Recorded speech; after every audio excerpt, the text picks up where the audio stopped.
Salut tout le monde, c'est Jessie, bienvenue dans une nouvelle critique dédiée à Projet Dernière Chance. Vous êtes un chercheur d'exception, Dr. Grace. Et un être humain d'exception. Le monde compte sur vous.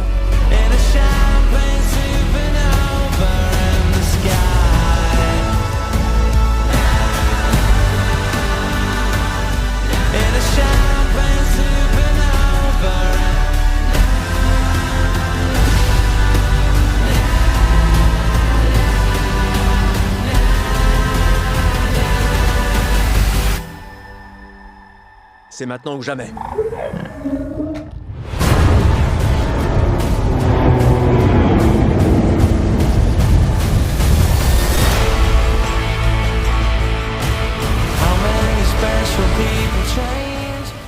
Projet Dernière Chance ou Project Hail Mary en VO est réalisé par Phil Lord et Chris Miller, réalisateurs notamment de 21 et 22 Jump Street, notamment aussi Tempête de boulettes géantes, et c'est aussi les auteurs, donc scénaristes et producteurs de la saga Marvel Spider-Verse du côté de chez Sony Animation.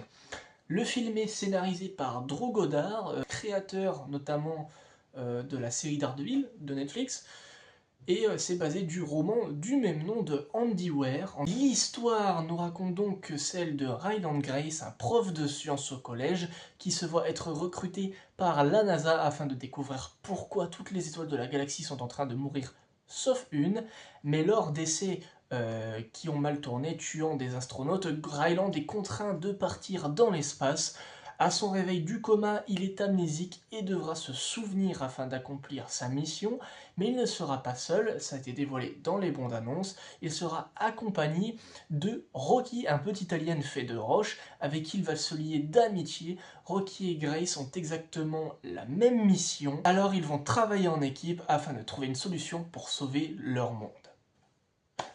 J'adore ce film. Visuellement, le film est magnifique. Je me suis pris une vraie claque au cinéma, métaphoriquement. Pas étonnant, vu que c'est Greg Fraser à la photo, et Greg Fraser qui avait fait la photo du film The Batman, et The Batman qui était vraiment magnifique à l'œil. Il y a des plans dans le film qui sont vraiment époustouflants. Par exemple, je prends le plan où il y a Ryland sur son vaisseau et tout devient rouge et tout, par exemple. Ça, c'est un plan magnifique à voir en salle, vraiment, il faut le voir en salle pour vraiment voir la grandiosité du passage. Il y a aussi la gestion de la lumière et le cadrage qui sont vraiment efficaces. La lumière est super bien traitée dans le film, tout est coloré, tout est beau. Vraiment, techniquement, le film est une vraie réussite. Même les CGI, on y croit.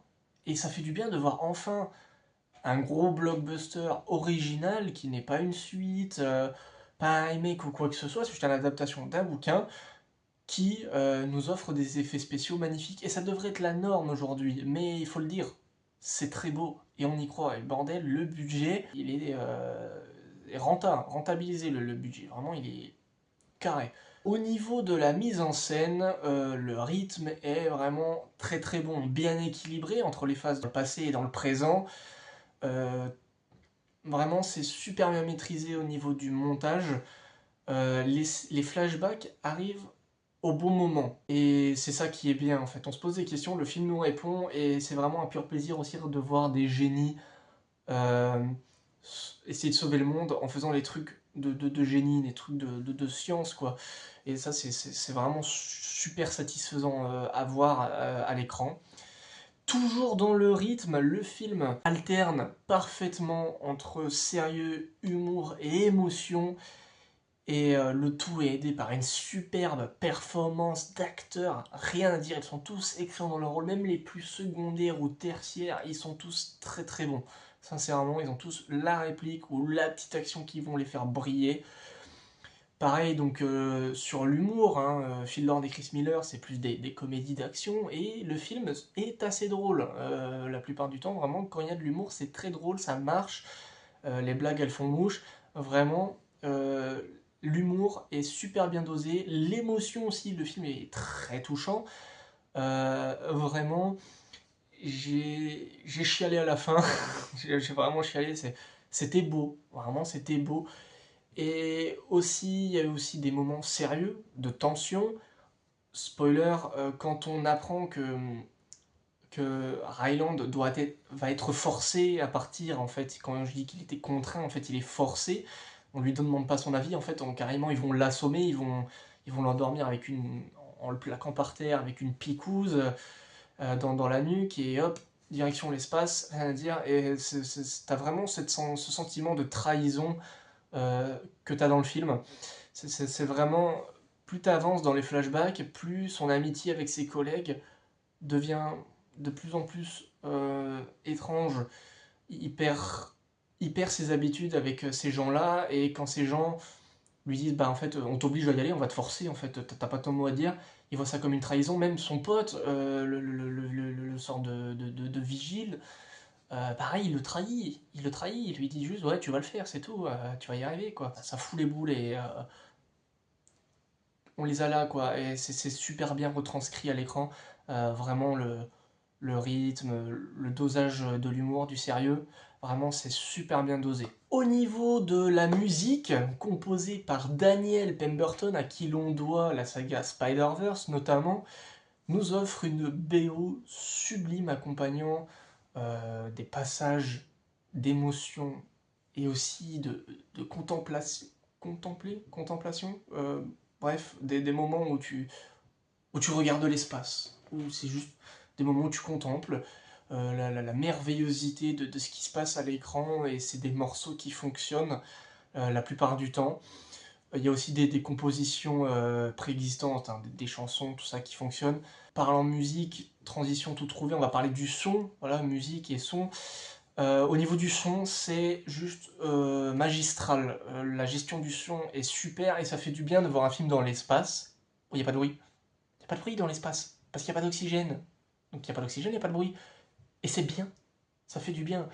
Voilà, c'est pas ce qu'on va retrouver dans un Star Wars. Alors, ouais, c'est de la fiction, mais il y a quand même des règles à respecter, je trouve. Après, j'en demande trop à Star Wars aussi. Mais franchement, ça fait du bien de voir un film de science-fiction dans l'espace, respecter cette règle de nos jours. Il n'y a pas de bruit dans l'espace, et du coup, bah, t'entends rien. Quand d'un seul coup, t'as de l'oxygène qui arrive, t'as un jumpscare auditif qui te surprend, tu fais wow, putain, je m'attendais pas. Vraiment, c'est très bien géré. Au niveau du son, il n'y a rien à dire auditivement, visuellement. Franchement, c'est un super film que j'ai adoré, autant sur le plan technique et scénaristique. C'est pas le film avec le plus grand scénario du monde, hein. C'est très efficace. Un homme, un alien qui se lient d'amitié, qui doivent sauver leur monde. Point. C'est classique, efficace, et pourtant c'est très bien écrit, avec une superbe finesse. C'est très touchant, et la fin transpire le courage et l'amitié. C'est le mot d'ordre de ce film, c'est courage et amitié.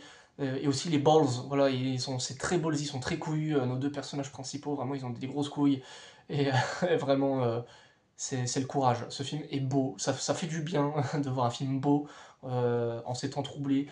Donc vraiment, ça fait du bien. J'ai adoré voir ce film. J'espère que si vous l'avez vu, n'hésitez pas à me dire en commentaire ce que vous en avez pensé. Sur ce, c'est la fin de cette petite critique. J'espère qu'elle vous aura plu. N'hésitez pas à vous abonner, à lâcher un petit j'aime. Et moi, je vous dis à la prochaine. Salut tout le monde.